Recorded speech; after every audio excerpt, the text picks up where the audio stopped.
At 73 years old, Seraphelle Tullwick-Crane had spent nearly 3 decades believing that a good woman's silence was a form of devotion.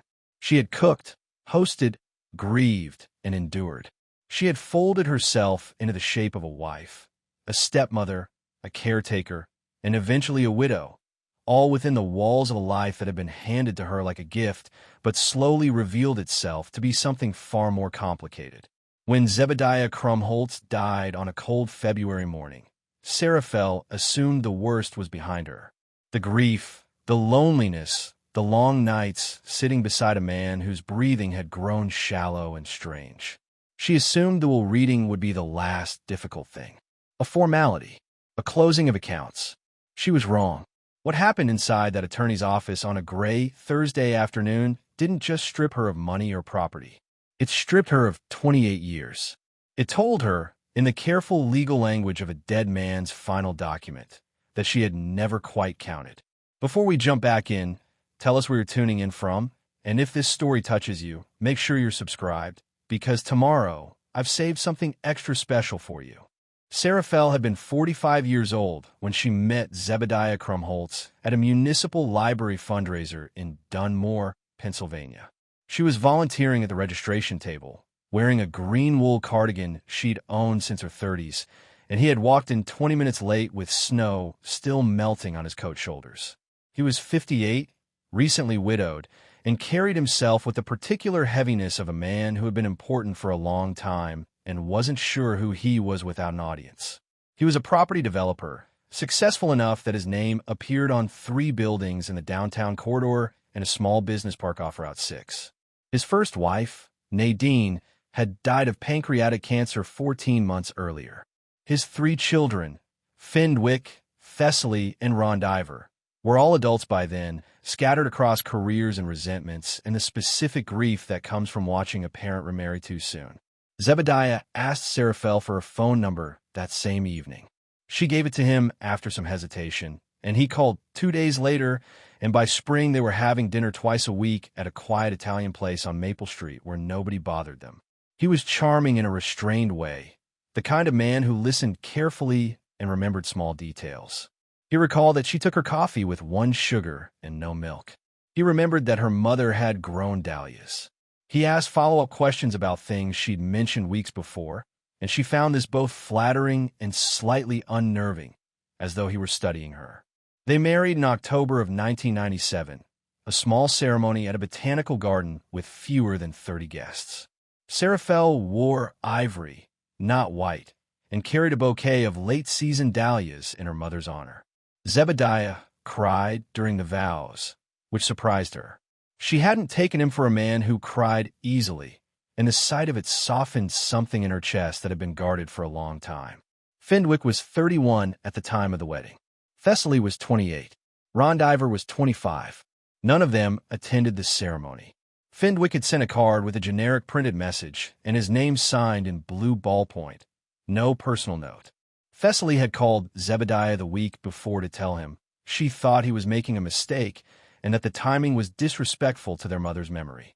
Rondiver simply didn't respond to the invitation at all, and his absence sat at the empty chair like a third opinion. Seraphelle had tried. She wanted that on the record, at least in her own memory. She tried with a consistency that exhausted her, and with a patience that she sometimes had to manufacture from scratch on days when it ran out. She learned Findwick's birthday and sent gifts he never acknowledged. She kept a guest room in their Dunmore house specifically arranged for whenever Thessaly visited, with the good towels and a small vase of flowers on the dresser. She tolerated Rondiver's habit of addressing her as Zebediah's wife, even after a decade of marriage, as though her name were an optional detail. Zebediah rarely intervened. When Seraphelle mentioned, carefully and without accusation, that Findwick had returned a Christmas gift with no explanation, Zebediah had sighed in that particular way of his and said that Findwick was complicated, that they all were, that they'd come around eventually. They never did.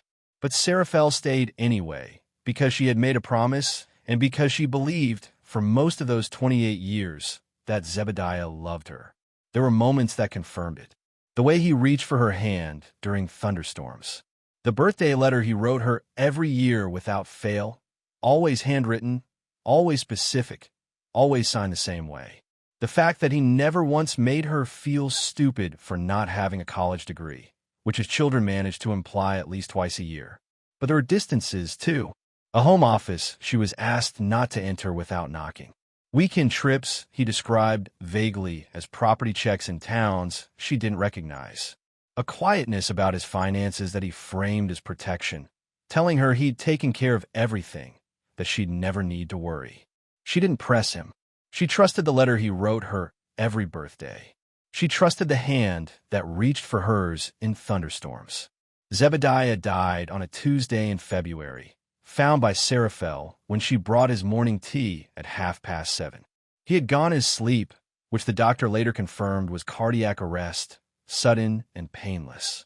Seraphelle stood in that doorway holding the mug for a long time before she set it down on the nightstand and sat on the edge of the bed and put her hand over his and said his name twice, quietly, the way you say something when you already know no one is going to answer. The funeral was well attended. Dunmore's business community turned out in force. Findwick gave a eulogy that was polished and long and mentioned Seraphelle exactly once in a subordinate clause. Thessaly wept with a theatrical completeness that drew attention. Ron Diver stood in the back of the church with his arms crossed and his jaw tight, and Seraphelle, seated in the second pew behind the three of them, thought that grief, at least, might have made them briefly human. She was wrong about that, too. The office of Ignatius Plockwood sat on the fourth floor of a narrow building on Crestwood Avenue, the kind of office that announced its own seriousness through dark wood paneling and framed diplomas arranged with too much care. Seraphelle arrived 10 minutes early. She wore the charcoal dress she'd bought for Zebediah's funeral and carried her good handbag, the black leather one she saved for occasions that required her to look like she belonged somewhere. She sat in the waiting area on a stiff chair and watched the elevator doors until they opened and Findwick stepped out, followed closely by Thessaly, and then Ron Diver, all three of them in expensive coats, all three of them accompanied by attorneys she didn't recognize. They greeted her with a particular politeness reserved for people you've already decided to defeat. Findwick nodded. Thessaly offered a thin smile. Ron Diver looked past her left shoulder at something more interesting on the wall. They arranged themselves on one side of the long conference table, a solid front, shoulders nearly touching, and Seraphelle sat alone on the other side and folded her hands in her lap and told herself to breathe slowly. Ignatius Plockwood entered at exactly 2 o'clock. He was a compact man in his late 60s with reading glasses pushed up on his forehead and the practiced stillness of someone who had delivered bad news enough times to have developed a method for it. He set a thick folder on the table, uncapped a pen, and began. The estate of Zebediah Crumholtz, he said, was valued at approximately $11 million. This included the primary residence in Dunmore, currently appraised at $2.4 million. Commercial property holdings across 3 counties, valued collectively at just over $7 million. Investment accounts totaling approximately $1.6 million, and various personal assets. Seraphelle felt something loosen in her chest. $11 million.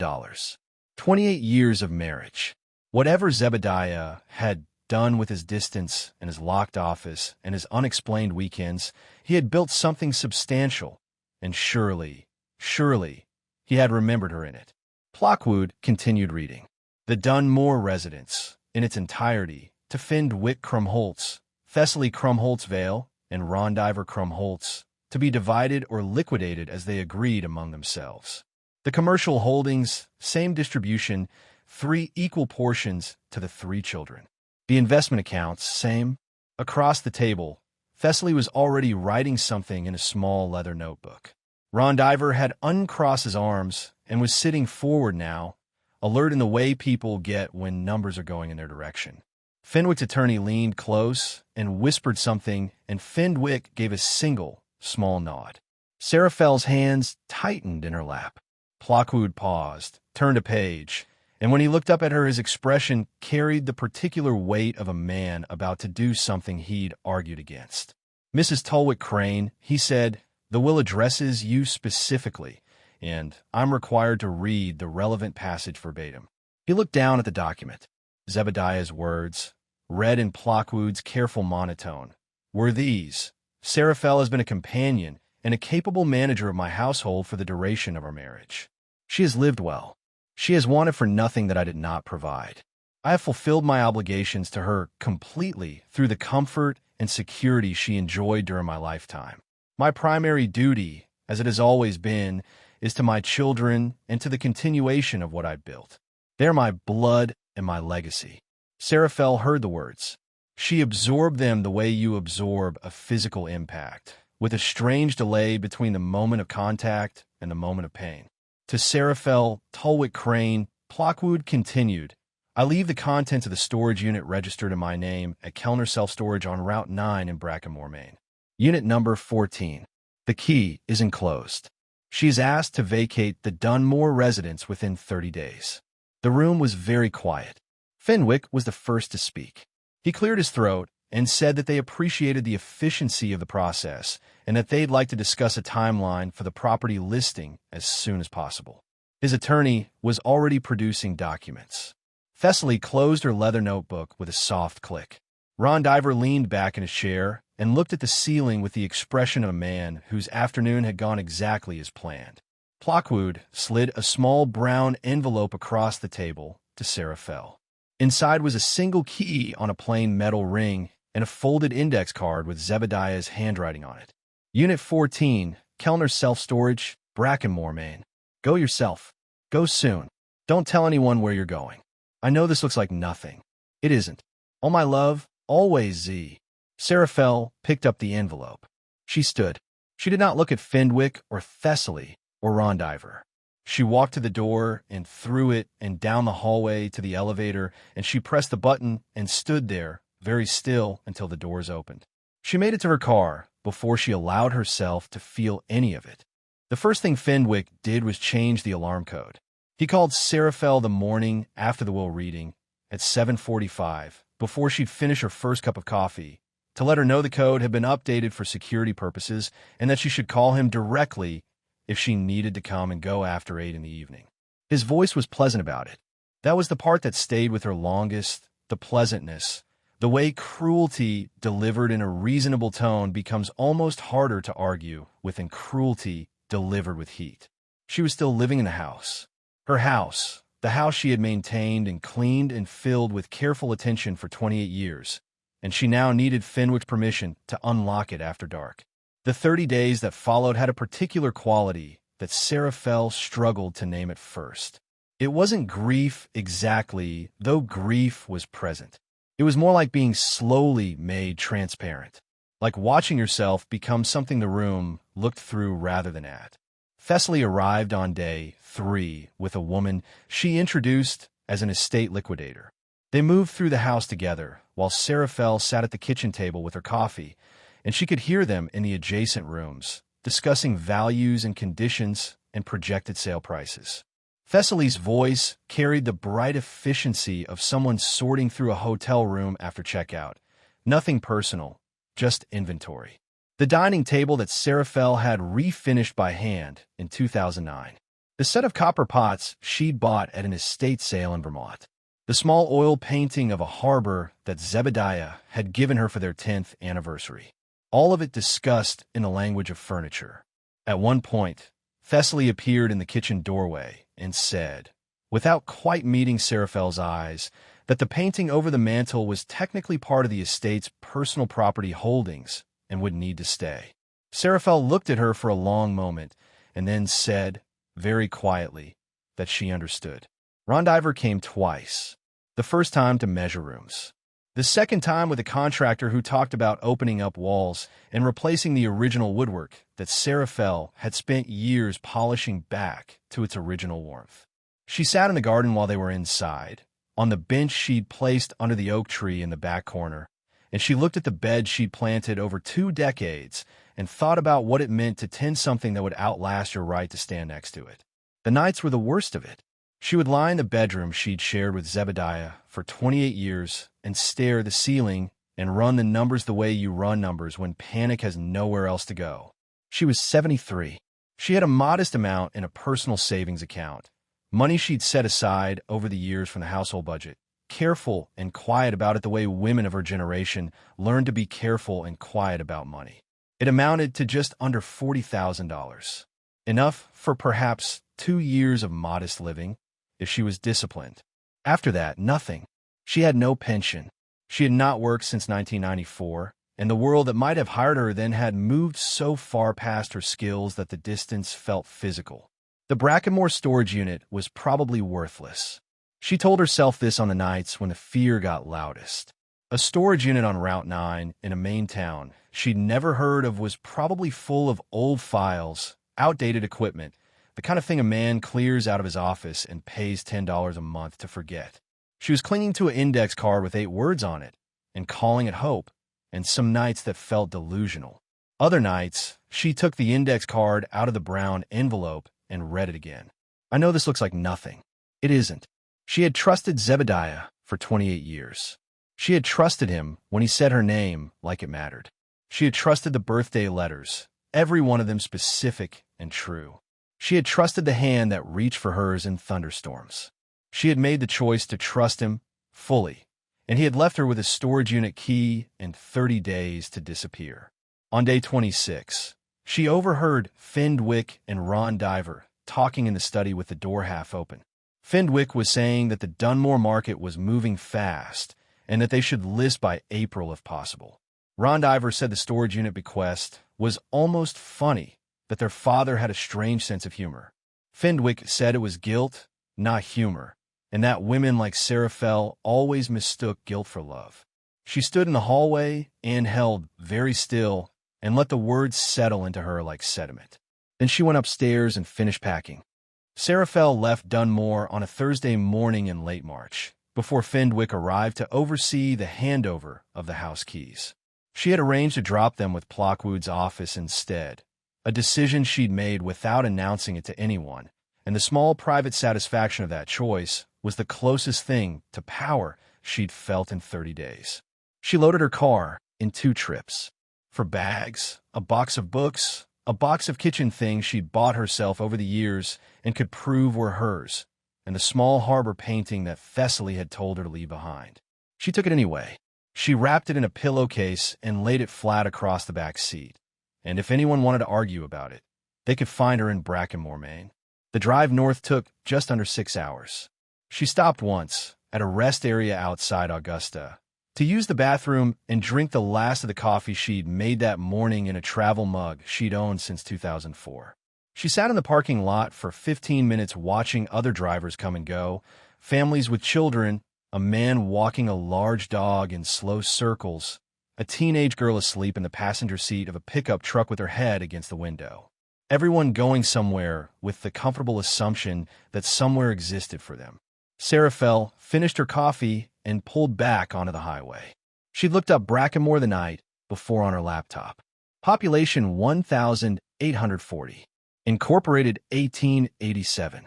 Known historically for timber and, later, for a brief and unsuccessful attempt at artisan cheese production in the 1970s that locals apparently still discussed with complicated feelings. 1 Main Street, 1 elementary school, a public library, 2 churches, a general store, a seasonal inn that closed October through April, and a self-storage facility on Route 9 at the eastern edge of town. She found the town without difficulty. The GPS directed her off the main highway onto a two-lane road that ran through pine forest for 11 miles before the trees thinned and the road widened slightly, and a green sign announced Brackenmore. Population 1,840, in letters that had faded to the color of old mint. Main Street was 4 blocks long. A hardware store, a diner with a hand-painted sign that read Yold's and a faded illustration of a coffee cup beneath the name. A barbershop, a small pharmacy, a post office the size of a generous closet, a library that looked like it had been a Victorian house in a previous life, with a wraparound porch and a handwritten sandwich board out front advertising a Tuesday afternoon reading group. A congregational church with a notice board. A general goods store with a folding table outside, displaying seed packets and ceramic planters. The people on the street noticed her car. That was the first odd thing. not with alarm or hostility, but with a particular attentiveness that she couldn't quite account for. A man loading boxes into a truck outside the hardware store paused and watched her pass. A woman sweeping the steps of the pharmacy looked up and held her gaze for a moment longer than a stranger warranted. Two older men sitting on a bench outside the general store turned their heads in unison as she drove by, and one of them lifted a hand in something that was almost a wave. She found Kellner Self-Storage at the end of Route 9, a low concrete building with a gravel lot and a hand-painted unit map screwed to a post near the entrance. Unit 14 was in the second row, third from the end.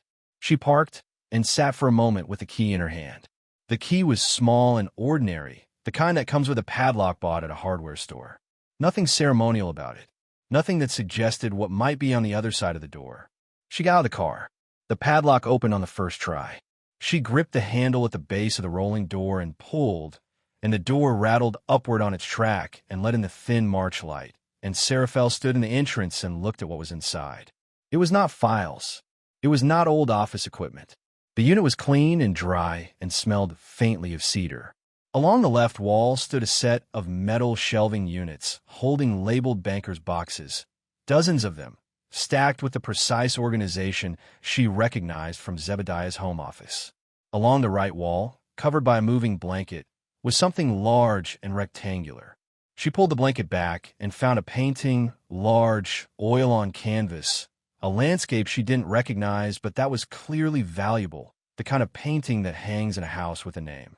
On the back of the canvas, in Zebediah's handwriting, a strip of masking tape read, "Appraised 2021, $340,000.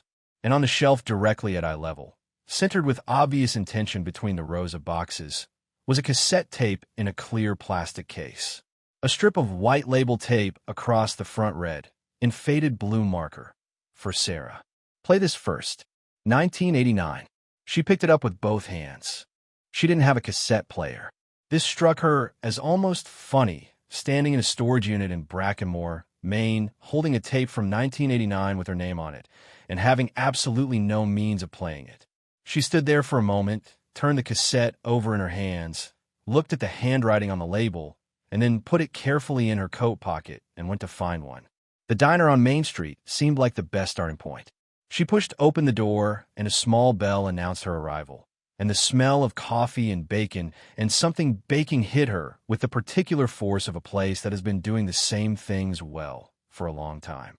3 tables were occupied. A young man at the counter looked up from a newspaper. Behind the counter, a woman in her early 60s was refilling a coffee dispenser. She had close-cropped silver hair and the unhurried manner of someone who had run the same room for years and was comfortable with all of it. She looked at Seraphelle with an expression of direct, unguarded interest. "You be Sarah," she said. It wasn't a question. Seraphelle stopped walking. "Yes," she said. "How did you know that?"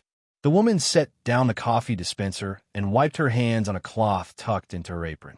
"Zebediah talked about you every time he came through." She extended her hand across the counter. "You'll Quimberly. I own this place and most of the opinions in town." Despite everything, Seraphelle almost smiled.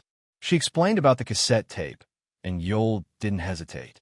She disappeared through the kitchen door and returned 2 minutes later with a portable cassette player, the kind with a built-in speaker and a handle on top, yellow plastic, clearly a relic of the same decade as the tape itself. "Battery door's a little loose," Yoel said, setting it on the counter. "Press it closed while you're playing it or it'll cut out." She looked at Seraphelle steadily. "You want company or privacy?" "Privacy," Seraphelle said, "if that's all right." Yoel pointed to a door at the back of the diner that opened onto a small room with a table, 2 chairs, and a window that looked out onto a strip of winter grass and, beyond it, pine trees. "Staff break room," Yoel said. "Take as long as you need. I'll bring you coffee." Seraphelle sat at the table with the cassette player in front of her. She held the tape for a moment, looking at the label. "For Sarah. Play this first. 1989. She had been 36 years old in 1989. Zebediah had been 49. They hadn't met yet. He had recorded this 8 years before they ever spoke, and she could not begin to account for that. She pressed the tape into the player, held the battery door closed with her left hand, and pressed play with her right. There was a brief hiss of blank tape, and then Zebediah's voice filled the small room. He sounded younger. The particular roughness that had settled into his voice in his 70s wasn't there yet, and the effect was disorienting, like hearing a familiar song in a different key. "Sarah," he said, "I don't know your last name yet. I don't know your face. But I believe for a long time that the person I leave this for will be someone I love more than I've loved anything I built or earned or owned. So I'm calling you Sarah because that's the name I'd give a woman I trusted completely. And if you're playing this, I trusted you completely." Seraphelle put her hand flat on the table to steady herself. His voice continued. "In 1984, I inherited a property in Brackenmore from my father's brother, a man named Cornelius Crumholtz, who lived alone and died alone and left behind more than anyone knew. The property is at the end of Alder Road, half a mile past the library. 14 acres of woodland and a house built in 1902 from local stone. I've been maintaining it since I inherited it. I've been coming here every month, sometimes more, for 5 years now, and I expect I'll keep coming for the rest of my life. I'm recording this because I want whoever finds it to understand something before they find anything else. Everything I've put in that storage unit, everything that's waiting at the house on Alder Road, everything I've arranged through my attorney Calixta Renmore at her office on Mill Street in Brackenmore, it was built for you. Not for my children. For you. Because whatever my children will tell you about loyalty and bloodlines and what they deserve, I want you to hear my voice saying this before you hear any of it from them. You're not a footnote. You're not an afterthought. You're the reason I did all of it." Seraphelle's coffee sat untouched and cooling beside her. Zebediah's voice went on for 43 minutes. He described the property. He described the trust structures he'd spent years building through Calixta Renmore. He described what was in each of the labeled boxes in the storage unit. He described the painting under the moving blanket and what he'd paid for it and what it was worth. And near the end, his voice quieter, he said the thing that undid her completely. "I know I wasn't always brave enough to choose you loudly, but I chose you first every single time. I just wasn't loud about it. I'm sorry it took my death to let me say it at the volume you always deserved." The tape ran out. The player clicked off. Seraphelle sat in the small room behind Yold's diner for a long time, looking out the window at the pine trees, and let herself cry without trying to manage it or make it stop. Calixta Renmore's office was on Mill Street, exactly where Zebediah's voice on the tape had said it would be, in a narrow 2-story building wedged between a bookshop and a frame shop, with a brass nameplate beside the door that had been polished so many times the lettering had softened at the edges. Seraphelle found it the following morning after a night at the Seasonal Inn, which Yold had quietly arranged to open early on her behalf, calling ahead while Seraphelle was still sitting in the break room with the cassette player.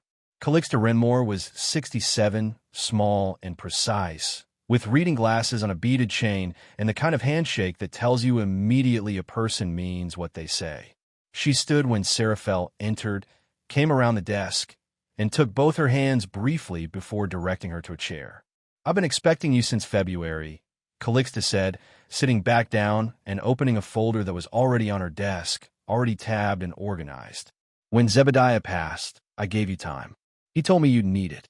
Seraphelle looked at the folder. "How long did you know him?" 19 years, Calixta said. "He found me when he started building the trust structures.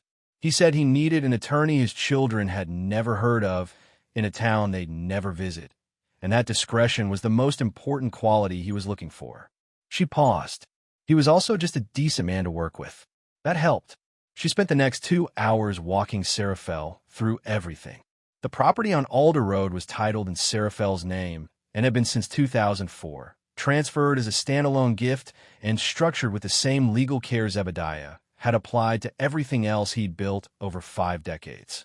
14 acres of woodland, a stone house constructed in 1902, a restored barn that Zebediah had converted into a workshop space in 2011. Current assessed value, according to the most recent appraisal Calixta produced from the folder, was $2.1 million for the property as a whole. A conservation land trust had approached Zebediah in 2019 about purchasing the woodland acreage separately, offering $800,000 for the 11 wooded acres alone, with the option for Seraphelle to retain the house and 3 surrounding acres if she preferred. The offer was still open. The choice was entirely hers. There was also a separate investment account, held in trust and managed through a regional bank in Portland, with Seraphelle named as sole beneficiary. Current balance, $940,000. Set up in 1998, 1 year after their wedding, and quietly added to every year since. The painting in the storage unit, Calixta confirmed, was a landscape by a mid-century Maine painter whose reputation had grown considerably since Zebediah acquired it in 2017. The 2021 appraisal of $340,000 was likely conservative given recent auction results for comparable works. She had contact information for 2 auction houses if Seraphelle wanted to pursue a sale. The banker's boxes in the storage unit contained 30 years of documentation, property records, trust paperwork, correspondence with Calixta, and 3 folders, one for each of Zebediah's children, containing financial and personal records that Calixta described carefully, without elaborating, as protective in nature. Zebediah's instructions were that Seraphelle would understand their purpose if she needed to. Seraphelle understood their purpose immediately. After the meeting, she drove to Alder Road. The house sat at the end of a gravel lane that curved through birch and pine before opening into a clearing where the stone building waited with the particular stillness of a place that has been looked after but not lived in. 2 stories, fieldstone walls the color of old pewter, a slate roof with a single chimney, 6/6 windows with the original wavy glass still intact. A covered porch ran across the front with wooden supports that someone had recently repainted white. The barn stood 30 yards to the left, its doors closed, but its roof sound. Seraphelle walked up the porch steps and used the key from the storage unit, and the door opened into a main room with wide pine floors and a stone fireplace and built-in shelving along 2 walls. The furniture was spare and good. A reading chair by the window, a simple oak table, a kitchen at the back with a cast-iron stove and a farmhouse sink and copper fixtures that had gone the warm brown of age. A staircase with a turned rail leading to 2 bedrooms above, each with a fireplace and a view of the clearing and the trees beyond. And on every available surface, on the shelves, on the mantel, on the windowsills, photographs of Seraphelle. Her at different ages, in different seasons, in unguarded moments she hadn't known were being recorded. Seraphelle at the kitchen table in Dunmore, with morning light on her face. Seraphelle in the back garden in summer, kneeling in the soil. Seraphelle laughing at something out of frame. Seraphelle asleep in the reading chair in the living room. Decades of ordinary moments, gathered and framed and arranged in this room like evidence of something. Evidence that he had seen her, that he had looked consistently, carefully for 28 years, and that what he saw had mattered enough to keep. She stood in the middle of that room for a long time without moving. Then she went outside, sat on the porch steps, and listened to Brackenmore being quiet around her, and felt for the first time in months that the ground beneath her was solid. Fenwick called on a Wednesday, 3 weeks after Seraphelle had arrived in Brackenmore. She was in the kitchen of the Alder Road house, learning the cast-iron stove's particular temperament, when her phone rang. She looked at the screen, set down the wooden spoon she was holding, and answered. Fenwick's voice had shed its post-will reading pleasantness. The tone now was the one he used when he believed he held an advantage. "We've had the estate reviewed by an independent attorney," he said, "and there are some significant concerns about the Brackenmore property that we need to discuss." Seraphelle leaned against the kitchen counter. "What kind of concerns?" "The kind that involve marital assets and their proper distribution." He paused for effect, the way people do when they've rehearsed the conversation in advance. "Our attorney believes any property acquired or maintained during the course of a marriage falls under shared marital estate guidelines, regardless of how the deed was structured. We're prepared to file a formal challenge." Seraphelle said nothing for a moment. Outside the kitchen window, a pair of chickadees were working through the seeds she'd put out that morning on the porch rail. "You should come to Brackenmore," she said. "All 3 of you. Come and see the property, and we can talk about it properly." There was a brief silence on Fenwick's end, clearly not the response he'd anticipated. He agreed, after some maneuvering, to come the following Saturday. She called Calixta Renmore as soon as she hung up. Calixta listened without interrupting, then said, "Let them come. You have everything you need. Just make sure you've read through the protective folders before Saturday. Know what's in them." Seraphelle spent Thursday and Friday at the oak table with the 3 folders Calixta had flagged. She read carefully and without hurry. By Friday evening, she had a complete picture, and the picture was detailed enough that she sat for a while afterward just looking at the wall. They arrived Saturday at 11 in a black SUV that looked aggressively out of place on the gravel lane. Fenwick drove. Thessaly sat in the front passenger seat applying lip balm as the car stopped. Ron Diver got out last, hands in his coat pockets, scanning the property with the assessing squint of someone calculating resale value before they've finished closing the car door. Seraphelle met them on the porch. She had made coffee and set out cups on the small table inside. Not as hospitality exactly, but because she wanted them seated in her space on her terms before anything was said. They came in. They looked at the room with the photographs and said nothing about them, though Thessaly's eyes moved across the walls with an expression she couldn't quite suppress. Fenwick glanced at the built-in shelving, the stone fireplace, the original floors, and Seraphelle watched him recalibrating the property's value upward from whatever he'd expected to find. They sat. Seraphelle poured coffee and remained standing. Fenwick opened with the legal argument he'd previewed on the phone. His version of it was more elaborate in person, and he'd clearly had help developing it. The core claim was that the property, regardless of deed structure, had been maintained and improved using marital funds over a 28-year period, and that this constituted shared marital investment sufficient to challenge the title transfer. Seraphelle waited until he finished. Then she walked to the shelving unit beside the fireplace and picked up the 3 folders she'd left there and brought them to the table and set them down, one in front of each of them. "Your father kept very thorough records," she said. "He did it for 30 years. Those folders contain documentation relevant to each of you specifically. Financial records, personal correspondence, business arrangements. The kind of material that tends to become complicated when it reaches the wrong people." Fenwick looked at the folder in front of him but didn't open it. "What is this?" "It's what your father left me instead of a sword," Seraphelle said. "He left me the shield." Thessaly opened hers. She read the first page and closed it. The color in her face shifted in a way that answered several questions at once. Ron Diver didn't open his at all. He looked at Seraphelle with an expression she hadn't seen from him in 28 years of being invisible to him. He was actually looking at her. She kept her voice level. "The property deed has been in my name since 2004. It was structured as a standalone gift, separate from the marital estate, with documentation that Calixta Renmore has maintained for 19 years. Your attorneys will find that when they look into it, and I'd encourage you to let them look before you spend money filing something that won't succeed." She picked up her coffee cup.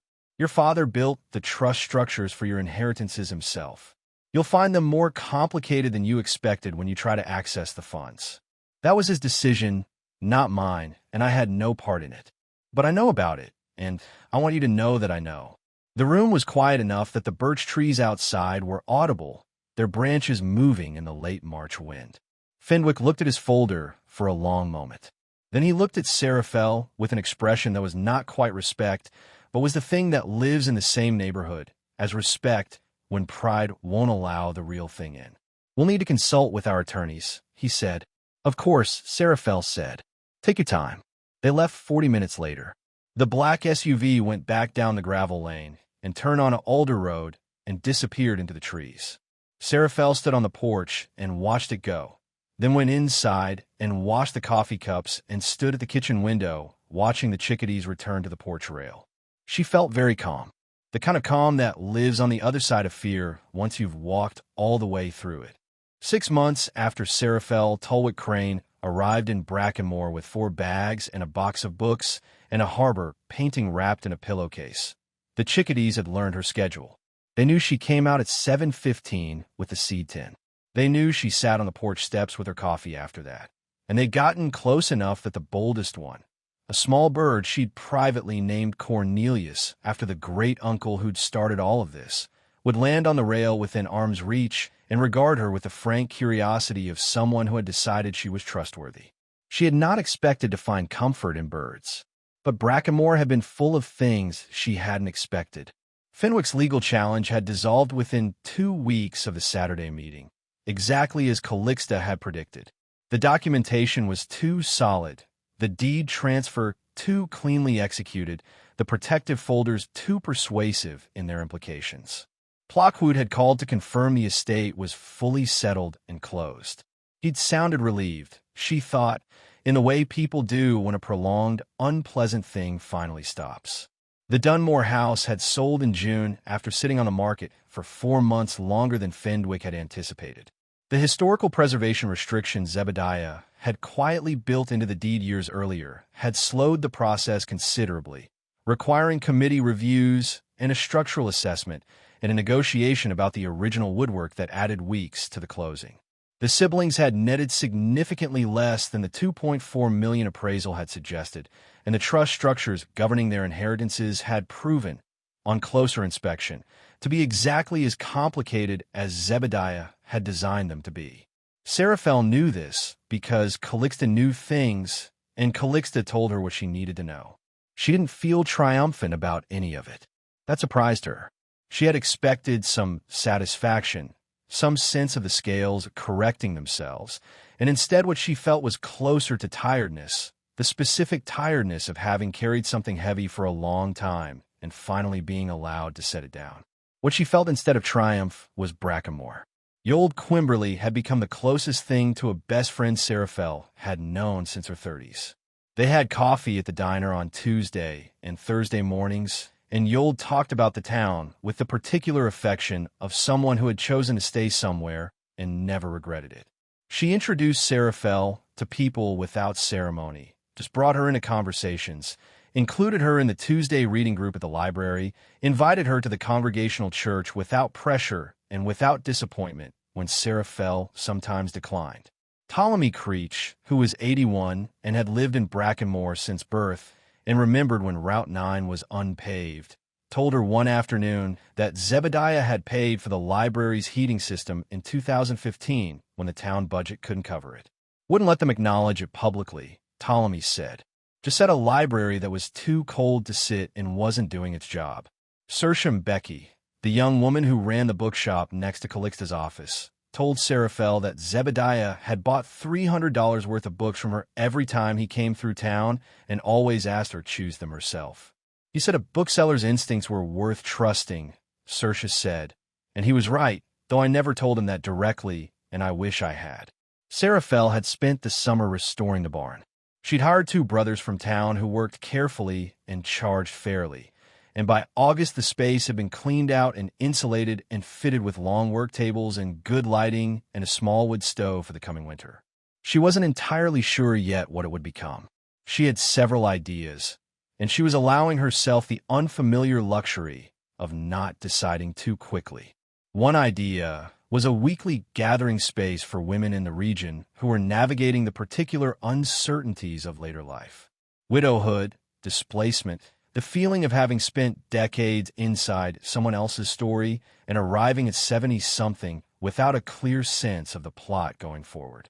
She knew that feeling with a precision that made her qualified to address it, and Brackemore, small as it was, sat within driving distance of a dozen towns where women like that lived quietly and needed somewhere to go. Another idea was simpler, a place to make things. Pottery, maybe, or textiles. She had always wanted to work with her hands in a way that produced something tangible, something she could hold. She'd spent 28 years managing a house that belonged to someone else, and the idea of making objects that were entirely hers, that she'd shaped from raw material with no one's preferences to consider but her own, had the quality of something long overdue. She was 73 years old. Cornelius the chickadee had opinions about her seed selection. The stone house on Alder Road held her photographs and her harbor painting and her grandmother's recipe box, and the cassette player Yold had let her keep. The Brackemore winter was coming, and she was not afraid of it. Preparing and narrating this story took us a lot of time. So if you are enjoying it, subscribe to our channel. It means a lot to us. Now back to the story. Zebediah had been a complicated man. She had made her peace with that over the summer. Not completely, not without remainder, but enough. He had loved her in the way that some people love, quietly and at great effort, and not always well, but consistently and without interruption for 28 years. The cassette tape he'd recorded in 1989, 8 years before they met, had been an act of faith so specific and so strange that she still didn't quite have a language for it. He had believed, long before he knew her name, that someone would come who deserved everything he was capable of protecting. And then she had come, and he had protected it, and the protection had held. She had found, in the barn one afternoon, a box she hadn't opened yet. Inside was a note in Zebediah's handwriting on a piece of graph paper, the kind he'd always used for sketching property layouts. It said, "For whatever you build next." The box contained $40,000 in cashier's checks made out to Seraphelle Tullwick-Crane and a short list in his handwriting of women's organizations in Maine that he thought she might want to connect with. He had known her well enough to know she would build something. That moved her more than the money. She was still figuring out what the something would be. But she was figuring it out in a stone house on 14 acres of Maine woodland, with a barn full of possibility in a town that had known her name before she arrived, and a chickadee that came when she opened the seed tin, and that was, she had decided, more than enough to begin with. At 73, Seraphelle Tullwick-Crane had lost everything she thought she had and found everything she actually needed. The cassette tape from 1989 had not just reversed an estate. It had reversed the story she'd been telling herself about her own life, and the new story, the one she was writing now in real time on Alder Road in Brackenmore, Maine, was the first one that was entirely hers. If you've ever been told your chapter was over when it was actually just beginning, if you've been erased by people who should have seen you, if you've arrived somewhere unfamiliar with almost nothing and found that almost nothing was the start of everything, leave one word in the comments. Just one word for the moment you realize the ground was still solid beneath you. Share this with someone who needs to hear it today. Because some stories don't end. They turn a corner, and the light on the other side is better than anything that came before. Up next, you've got 2 more standout stories right on your screen. If this one hit the mark, you won't want to pass these up. Just click and check them out. And don't forget to subscribe and turn on the notification bell so you don't miss any upload from us.